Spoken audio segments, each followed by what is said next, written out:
Salve, salve amigos da internet, meu nome é Nino Denani e esse é mais um carro passando. Bom gente, o tema de hoje foi sugerido pra mim por uma garotinha de 11 anos de idade que me enche de orgulho. Minha afilhadinha, né? Na verdade ela não é minha afilhada ainda, mas ela já falou que quer ser minha afilhada. Então, aqui ó. Enfim, é um tema super complexo que uma pessoa de 11 anos de idade tinha que estar passando longe de entender a respeito disso. Mas ela chegou e me perguntou: Nino, fala sobre animismo?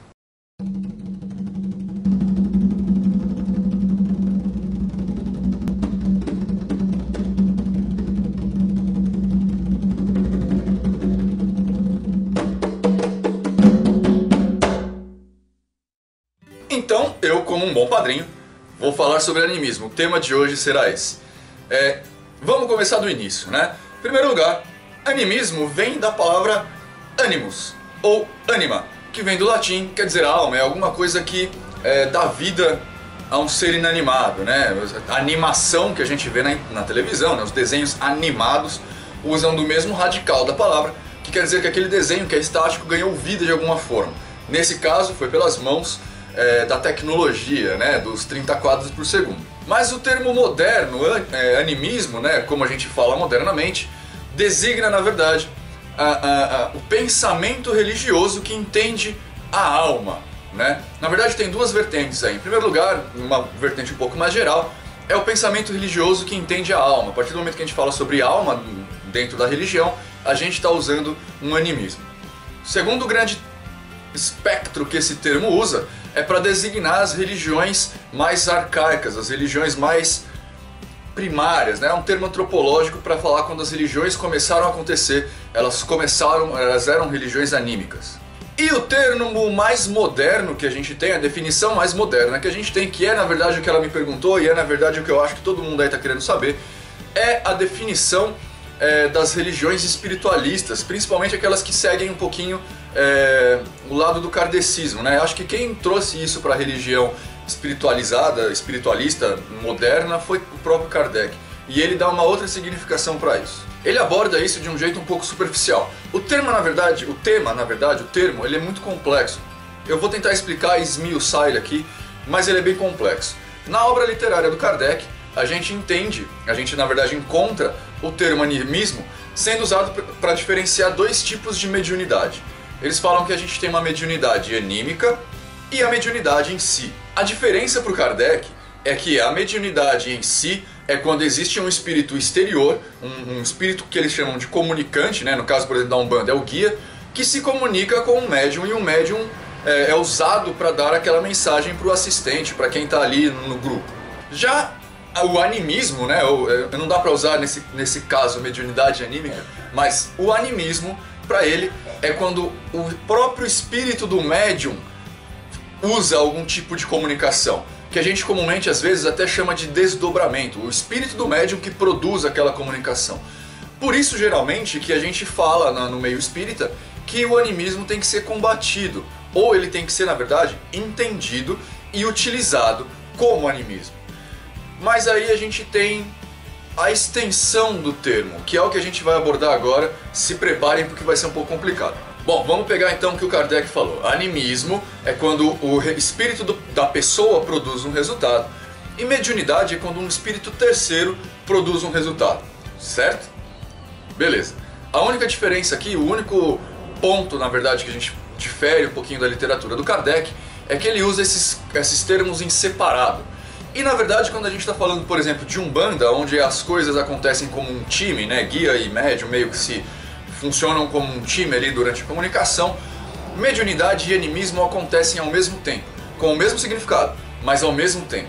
E isso dá o brilho da mediunidade do terreiro. Saca só, a gente entende que a incorporação, não só a incorporação, tá gente? Todo tipo de mediunidade de efeitos subjetivos, né, que a gente tem na literatura espírita, essa classificação, todo tipo de mediunidade de efeitos subjetivos, e a incorporação está incluída nisso, é um comunicar da mente do médium com a mente do espírito, né? A mente do espírito e a mente do médium se mesclam numa coisa só, e aí vocês têm a comunicação, você tem a mensagem na sua cabeça que você vai passar de um jeito peculiar. Vocês já perceberam onde que a mediunidade e o animismo se confundem aqui? Bom, qual é o fato? né? A gente poderia chamar esse tipo de comunicação de telepatia também. São duas mentes que entram em ressonância para se comunicar. Nesse exato momento, quando as duas mentes comungam numa coisa só, uma coisa muito peculiar acontece. A gente está correndo um certo risco de se perder na mentalidade do guia, né? Como as mentes são duas forças que se unem, e forças não têm barreiras, elas podem se mesclar a ponto de não se separar mais.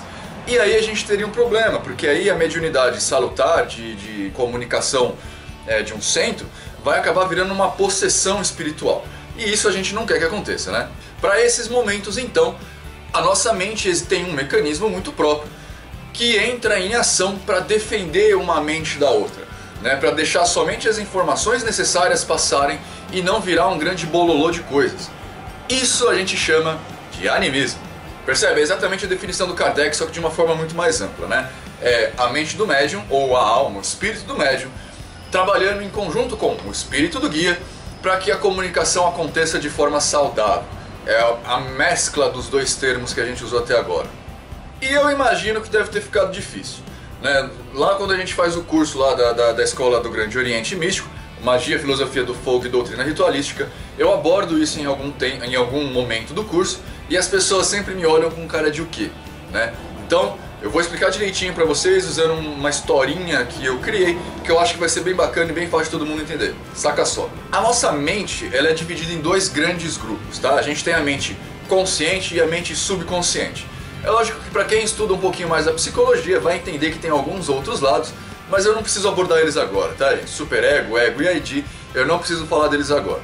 O que vocês precisam ter na cabeça de vocês é que a gente tem dois grandes grupos, consciente e inconsciente.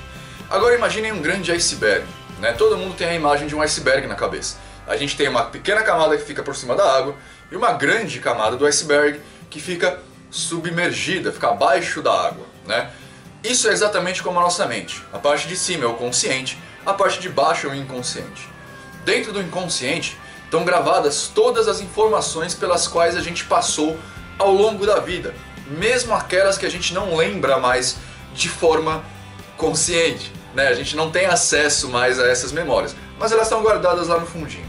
A psicologia vai estudar isso para falar das experiências reprimidas que a gente tem, principalmente Freud, né? Que vai falar da sexualidade, da libido, e das experiências que a gente teve ao longo da infância que justificam o nosso comportamento quanto adulto, né? Pra nós, a gente só precisa saber disso, tá, gente? A gente tem a parte emersiva, a parte de cima do iceberg, é o nosso consciente, ou seja, é pequenininho, mas é aquele negócio que a gente consegue acessar mais fácil, a gente vê, tá ali o tempo inteiro. E a parte inconsciente, que é enorme, muito maior, e a gente não tem acesso a ela toda hora, beleza? Guardem isso na cabeça de vocês. Bom, aí a gente vai pro centro, né? A gente vai pro centro, chega lá no centro, coloca a nossa roupa branca, ou whatever, né? Sei lá, a roupa que você usa, vai ali pro Campo Santo, faz as nossas orações e pá, é hora de incorporar seu guia. Você se concentra lá com toda a sua energia, seu amor, e aí a sua mente vai buscar o seu guia lá longe. E o seu guia vem buscar você aqui, né? E as mentes passam a se convergir. Quando isso acontece, gente, para que as mentes não se percam uma na outra, como eu falei lá no começo, imagina que o nosso corpo estabelece, o nosso espírito, nós espíritos, estabelecemos um muro no meio do caminho, né? Colocamos um muro. Esse nosso muro é formado pelas nossas experiências inconscientes. Isso que faz a gente dar vazão para certas movimentações, por exemplo, no centro, que a gente não entende muito bem de onde vem, né? Eu costumo usar como exemplo o caboclo manco. É assim, independe da sua história, tá, gente? Eu estou generalizando, não estou falando que é seu caso, caso você tenha um caboclo manco, tá? Eu estou generalizando para que o exemplo fique compreensível. Mas a gente pode extrapolar isso para qualquer outro tipo de movimento. Eu uso o caboclo manco porque ele é o mais comum, pelo menos pelo que eu tenho visto. Sabe o caboclo que anda com ponto e vírgula? Então, é isso, tá? Não se sintam ofendidos, eu não estou falando que é seu caso, eu só estou usando como exemplo, beleza? Calma, não briga comigo. Enfim, no momento em que você está lá se conectando com a mente do seu caboclo, algumas informações começam a ser passadas. Nesse momento, para que a sua mente não se perca, o seu subconsciente começa a preencher as lacunas que vão acontecendo, com informações que você tem escondidas lá embaixo, que às vezes nem você lembra. Às vezes quando você tinha, sei lá, 3 anos de idade, você foi num centro e viu um cara incorporando um caboclo, mancando, e isso te marcou de algum jeito, ficou ali. Quando você incorpora, seu inconsciente pega essa informação, enfia no buraquinho do muro ali, e você passa a mancar junto, tá? De novo, gente, é só para que os buracos sejam preenchidos, tá? Eu não tô falando que isso é ruim, de forma alguma. Se a mensagem é passada, então ok, tantufas, tá? Agora, eu acho, e agora é opinião minha, né? Vocês sabem que eu tenho esse negócio, opinião minha. Eu acho que ao longo da nossa caminhada espiritualista, dentro de um trabalho espiritual, a gente deva evoluir, porque tudo evolui. Então talvez, de novo, gente, opinião minha, conselho meu, eu acho que vocês têm que começar a se observar, a olhar se o que você está fazendo é realmente necessário, mesmo que tenha uma historinha por trás, e fazer se for o caso, né? Essa é a evolução que os espíritas pregam. Eu acho que é saudável nos centros de Umbanda até certo ponto, porque a Umbanda necessita do teatro. E de novo, teatro não do jeito ofensivo. Teatro, no que eu tô falando, é aquele encantamento que a Umbanda tem, sabe? Aquele negócio de vela acesa, de imagem, de roupa, de espada, de cocá, eu acho isso fantástico, eu acho que isso tem que ser usado. Mas eu acho que tem que ser compreendido. É minha única, não objeção, mas meu único complemento. Então assim, gente, um mega resumo pra gente terminar esse assunto de animismo, que eu acho que já deu o que falar, né? Seguinte, animismo é um mecanismo de defesa do seu consciente, do consciente do espírito do médium, para que no momento do acoplamento, como o pessoal gosta de chamar, do espírito comunicante, as mentes não se percam. Então é o ânimo do médium, o ânima do médium, a alma do médium. E depois, se vocês quiserem, num outro vídeo a gente pode até entrar na explicação do que é ânima e o que é alma, aliás, do que é alma e do que é espírito. Mas para esse ponto em pacífico, vamos usar a definição do Kardec, que alma é espírito, né? Enfim, ânima, a alma do médium, tem um jeito de se manifestar durante o movimento mediúnico para defender o consciente do próprio médium, para não se perder no consciente do espírito. Esse movimento é usado, usa do nosso inconsciente com informações que a gente teve e estão guardadas ali. E essas informações são as mais diversas. Bater no peito é alguma coisa que você observou em algum tempo da sua vida, tá, gente? Bater no peito, mancar com o caboclo, falar estranho, enfim. É lógico que isso é só um dos porquês a gente usa esse tipo de coisa. E se vocês quiserem, a gente faz um outro vídeo a respeito disso. Beleza, gente? Então, tá certo. Isso que eu tinha pra falar sobre... Aninha, espero que você tenha entendido. Eu sei que você já falou pra mim que você lembrou, que você pegou o livro e leu. Mas enfim, como você me pediu, tá aí seu vídeo. Beleza então, gente, isso é que eu tinha pra falar um pouquinho sobre o nosso animismo, né? Isso, o negócio deve ter ficado mais confuso na cabeça de vocês, mas essa é a minha ideia. Agora eu quero que vocês vão atrás, pesquisem a respeito, leiam as literaturas disponíveis e discordem de mim nos comentários. Coloquem suas opiniões aí. Pra isso que os vídeos existem, gente, pra que vocês pensem, pra fazer vocês pensarem. Não tô aqui defendendo verdades, tô aqui defendendo linhas de pensamento. Beleza? Gostou do nosso vídeo? Se inscreve no canal, clique em joinha. Eu sempre aponto pra baixo, mas eu nunca sei onde tá. Se inscreve em joinha, clique em joinha, se inscreve no canal, espalhem a mensagem pelas redes sociais, avisem os irmãos, os primos, os pais, parentes, amigos, cachorro, gato, papagaio, macaco, orangotango e até uma próxima.